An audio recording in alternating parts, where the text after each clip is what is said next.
You want to listen to a podcast? By who? Georgia GOP Congressman Doug Collins. How is it? The greatest thing I have ever heard in my whole life. I could not believe my ears. In this house, wherever the rules are disregarded, chaos and mob rule. It has been said today, where is bravery? I'll tell you where bravery is found and courage is found. It's found in this minority who has lived through the last year of nothing but rules being broken, people being put down, questions not being answered. And this majority say, be damned with anything else. We're going to impeach and do whatever we want to do. Why? Because we won an election. I guarantee you, one day you'll be back in the minority and it ain't going to be that fun. Hey everybody, welcome back to the Doug Collins Podcast. Glad to have you with us today. We're going to be discussing some really current world events, and I've talked about this one for a while. After the break, we're going to get it and dig into it a little bit more, and that is the whole situation in the Middle East right now, which is teetering on the brink of not just a regional war, but could actually break out into a further conflict here, because what we dreaded happening has happened, and we have lost service members on a drone attack in Jordan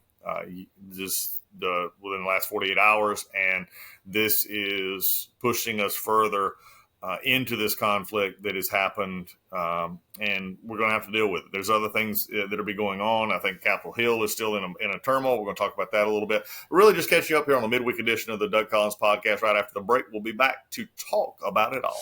Hey, folks, when you look out and you see the country and just the disarray it is, you see the Biden administration, you see the wholesale prices have just went through the roof again. Inflation is tearing us up.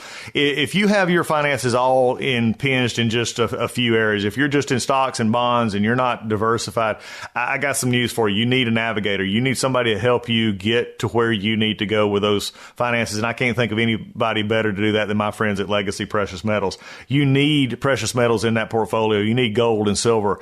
And Legacy Precious Metals, the folks there, they're the navigators. They know how to deal with tough times. They know and how to look ahead and take your personal situation and make it something that can be workable for you in the long term, because that's at the end of the day, that's the one you're most concerned about. You need to make sure that your personal finances and your retirement are secure. You need folks like Legacy Precious Metals helping you in that. They will take the time to learn you. They'll learn your finances. They'll learn where your investment goals are, and they'll help you get there. And metals and gold right now, in this kind of crazy inflation, in this kind of crazy economy with the Biden's economy, is just, you need that help. And Legacy Precious Metals is the one to do that. So give Legacy Precious Metals a call, 866-528-1903, 866-528-1903, or you can always visit them online at legacypminvestments.com, and you can download their free investor's guide. Legacy Precious Metals, they're the ones you need. They're the navigators to help you through these turbulent times. Hey, everybody, Mike Lindell and the MyPillow employees want to thank all of my listeners, the Great Doug Collins Podcast listeners, for your continued support. To thank you, they're offering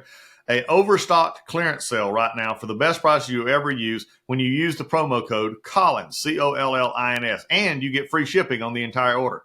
You get 50% off the MyPillow 2.0, the brand new flannel sheets that just arrived and won't last long. Get six-pack towel sets for only $29.98. And take advantage of the free shipping on large items like mattresses and mattress toppers. 100% made here in the United States and on sale for as low as $99. Everything is on sale, from the brand new kitchen towels that have the same technology as the bath towels that actually absorb dog beds, blankets, couch pillows, and much, much more. To get the best specials ever, go to the mypillow.com, and use the promo code Collins, COLLINS, or call 800-986-3994 and use the same keyword Collins, COLLINS, and get free shipping on your entire order while supplies last. MyPillow products, thank you. Y'all go check them out. All right, we're back. Let's start off and just sort of lay of land here. I think this is important for those who are following the episodes as far as they come right now, as far as what's happening in the Middle East and since Gaza, since October 7th, when Hamas terrorists infiltrated the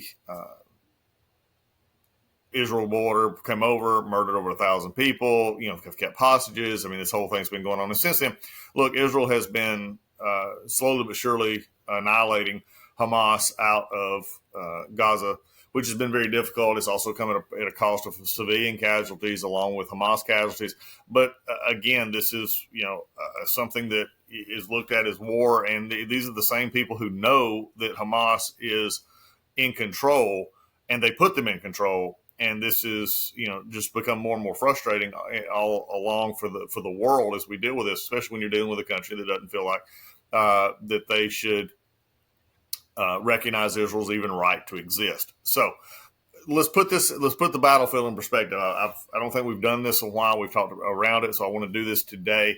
We'll spend some time on this. Again, not long, but enough to give you a perspective. Now, let's think about where we're at. We're in the Middle East. Israel is surrounded by people basically who do not like them. The Trump administration made, through the Abraham Accords and others, made some strides in the Middle East that had not been made before. They actually moved the U.S. Embassy back to Jerusalem, where president upon president had promised and never followed through on. Donald Trump actually fulfilled that promise. And for the most part, the Middle East was quiet. And part of that came from a perspective that they did not know what Donald Trump would actually do. They understood his what he said he would do, and then he followed through on it. If you don't believe it, ask Iran and Soleimani.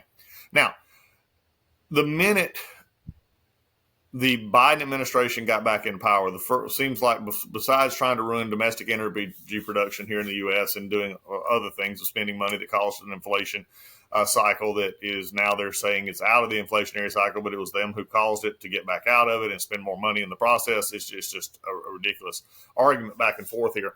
And Elizabeth Warren actually had the audacity, Senator Elizabeth Warren actually had the audacity to say, well, we had two choices, austerity or spending money to see which one gets us out of an inflationary cycle. And we went with investments and see it work. Well, no, it didn't. But, again, you can't cause a problem and then say it. Otherwise, she's, basically what she's saying is let's experiment on the American people and let their suffering determine who is right or who wrong here. And again, Elizabeth Warren, if that's the way you like to play with the American people, not a good, act to follow. The federal government needs to have its act together, and it needs to be in such a position that it doesn't cause the very problems that it claims to be solving. But back to the Middle East. The other area that the Biden administration decided to do is once they came in, they decided to actually open back up the Iran nuclear agreement. They wanted to take and become, I don't know how they would comprehend this, basically on friendly diplomatic terms with the Iranian mullahs, who, again, have no thought of Israel having a right to exist at all. They're constantly spending money in this area. This is where this whole discussion comes into play. Hamas, Hezbollah, the Houthis in Yemen, various other groups spread out through the areas in Syria and Iraq and others are all funded by Iraq, out of Iraq, or funded by Iran that are in Iraq and in Syria and in these other places. They're funded by Iran. Iran is the one who is writing the checks. You do not have these organizations, and especially in the predicament that they are, in the position that they are of power, have you not had Iran. Think of it like your children. Your children, when they are young, they get money from you, they get shelter from you, they get protection from you, they get everything from you.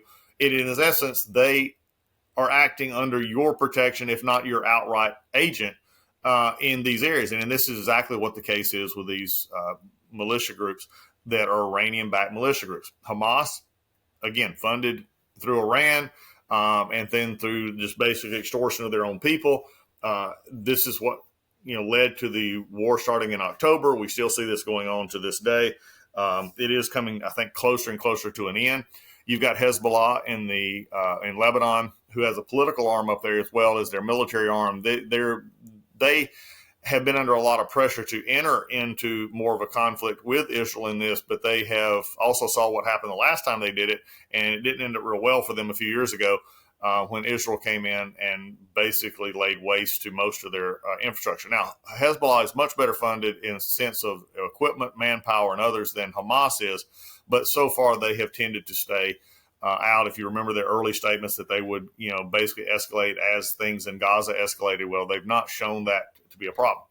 This has opened the door for other smaller militia groups who are funded, again, by Iran to place attacks. There's been approximately 150 attacks on U.S. military installations since October in the Middle East. We have responded very cautiously, very timidly, very proportional, if you want to use the diplomatic term here, and nothing has seemed to help. Even furthering the escalation of the Houthis in Yemen over the past week or so with British help and others is still not seemingly working. The Houthis are still attacking ships in the area, in the Red Sea area, and again, they feel emboldened because nothing is for the most part has happened except these precursory strikes aimed at supplies and aimed at maybe a few of the actual terrorists themselves, who are again getting funded by Iran. You have a country that can barely feed itself, and they have some of the most advanced drone and missile technologies in the world. They wouldn't have that had it not been for Iran. We also saw Iran. Republican Guard actually claimed responsibility in northern Iraq for a missile attack that came very close to the American embassy in Mosul. A lot of these things are still going on. And again, mainly because Iran feels no pressure. Now, before any of you start saying, well, we don't need to run off to war, not what I'm saying. But there's also has to be a proportional response. Plus, we've got to get back to what the Biden administration chose not to do when they first came in. And that was actually take Iran seriously as a primary agent of world terror. When you look at Iran and you look at China and you look at North Korea and you look at what's going on in those areas, then you see that we have sort of backed off. In fact, if anything, we've made Iran more powerful through our botched energy policy under Biden administration.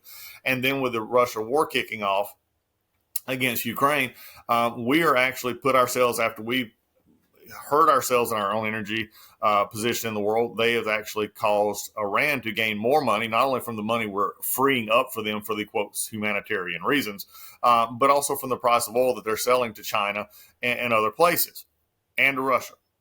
As you look at this whole thing, economic sanctions, let's reverse back in history. Before the Iranian nuclear deal under the Obama administration came about, which I voted against, I still think to this day, it is a bad idea, especially when presented as this is the thing to keep Iran from a nuclear weapon. It was never intended to keep them from a nuclear weapon. It's only to slow it down, the progress of them actually making one, and really with no carrot and stick approach here. They were under immense economic pressure inside Iran through the economic sanctions that had been imposed for years from the United States and the rest of the world.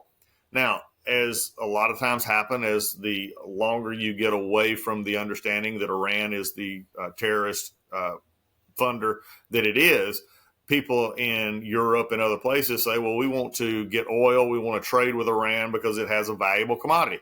So there is a lessening of sympathy to continue to sanction them into submission. And that's what was happening with Europe and with others. And this is how the Obama administration stepped in with this deal.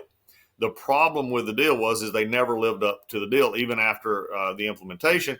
And, folks like Soleimani and others were traveling the world, which they were not supposed to do. We were seeing the monies going to terrorist organizations, which it was not supposed to be. And this was just what was happening as we look at this Middle Eastern condition. You've got to understand the total picture here. So for the last roughly 10 years, and then it happened about 10 years ago when this deal 8 to 10 years ago when this deal actually struck, when Donald Trump came into office, he said, no, we're done. We're not doing this deal anymore. It's not a good deal for us. It's not a good deal for the world. Iran, you're going to have to go back to this, and actually began the process of closing the trade opportunities and money opportunities for the Iranian leadership. Why is that important? Because the Iranians would have never thought about coming to the table and negotiating anything had it not been for the fact that we were starving them economically. Their people were looking at how we cannot eat, they cannot live, they cannot go through this because the government is in a position where they cannot provide for their country because of the sanctions that were put onto them by the world. That's the only reason they came to the table. My concern at this point, and we're less than 24 hours out of this, roughly in 24, 48 hour time frame of this attack that has cost American lives, there's been no discussion yet out of the White House about, except saying that we're going to do something about it, but nothing in the idea of cutting off money, implementing new sanctions, doing these kind of things that actually would drive, that are non-military options that do drive Iran back to the table. That has to be approached differently. Now, there's calls right now going out from Lindsey Graham and others, Tom Cotton, just attack or tear on directly. Okay, that's a possibility, but it is a possibility that will lead you directly into a conflict that would rival the Gulf, the Iraq, Afghanistan wars pretty quickly, and draw in other players on the world stage. If if that's where we're headed, then the Congress needs to act and actually declare war. The president needs to ask for the declaration of war, and then we need to go after them. Okay, that's the way it works. All right, if that's the way you're going to do it, then do it properly.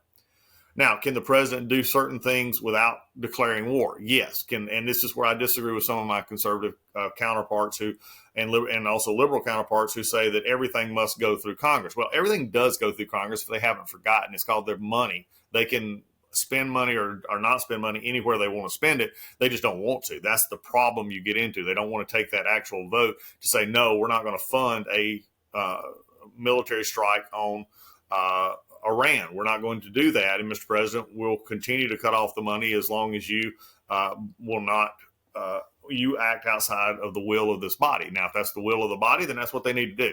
But the president can act in defense of this country and in having our service members killed. And we've warned about this on this podcast now for weeks, that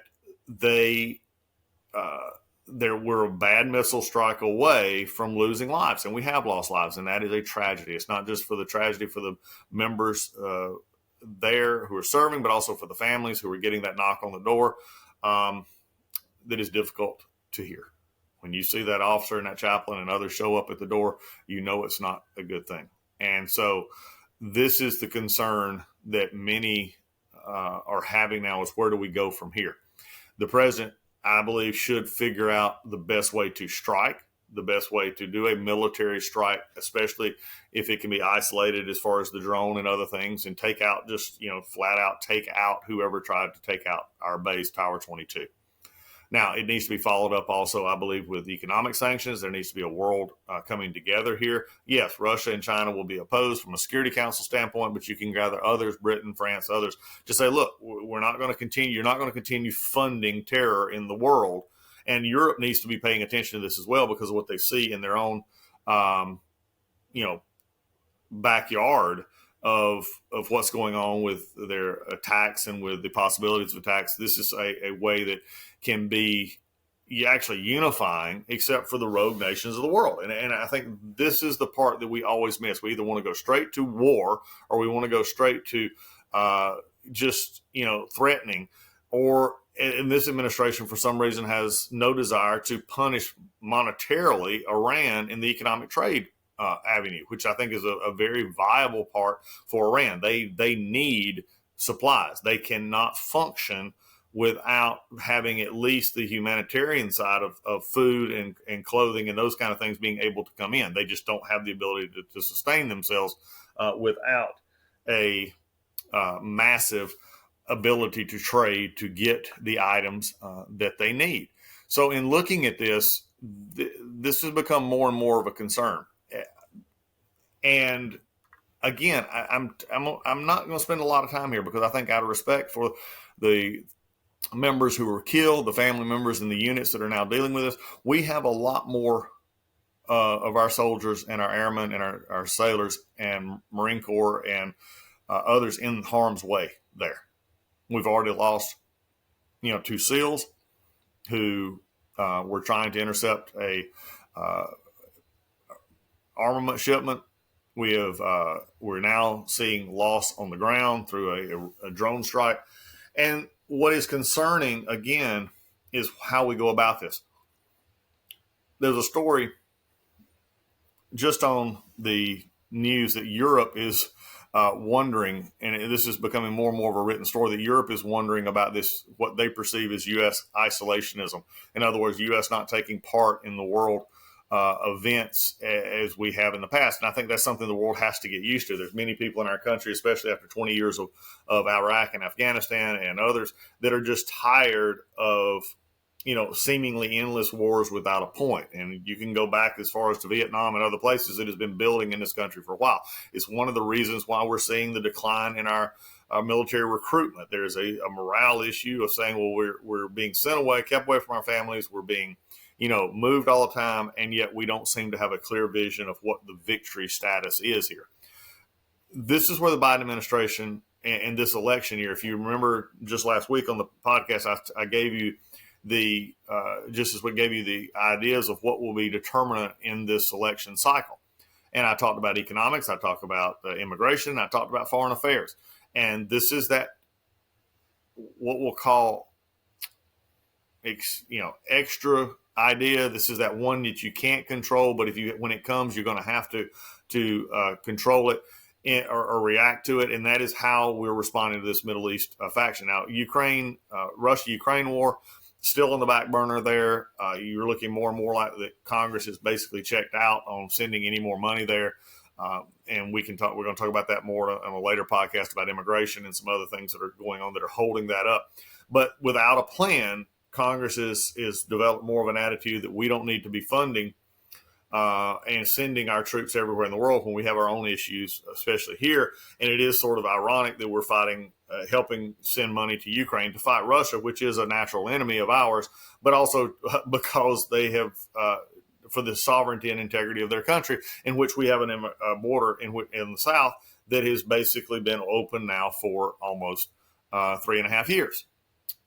Biden finally coming out and saying that he did something about it. But this is where I talked about, and I wanted you to understand, this is why at times foreign relations or foreign affairs are the actual drivers in an election. And I think the standing, going back to Afghanistan's botched withdrawal, we see the Russia-Ukraine war, we see the issues of China aggression against Taiwan, we see North Korea now flexing its muscles again and building up troops along the demilitarized zone and also shooting missiles.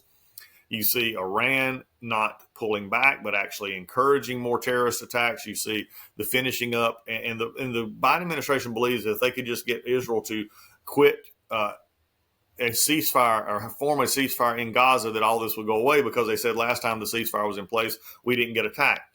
Well, the question is, is Hamas ready to say we're not going to do this anymore? And probably the answer there is no. And have they been crippled enough to where they cannot form another task like they did a little over 3 months ago?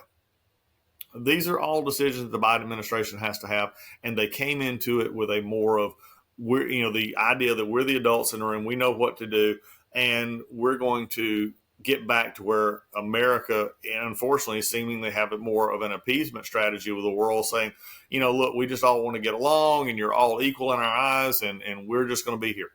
Folks, that all flows out the door. It's like the old quote from Mike Tyson. He said, everybody has a plan going into a fight until the first time you're hit in the face.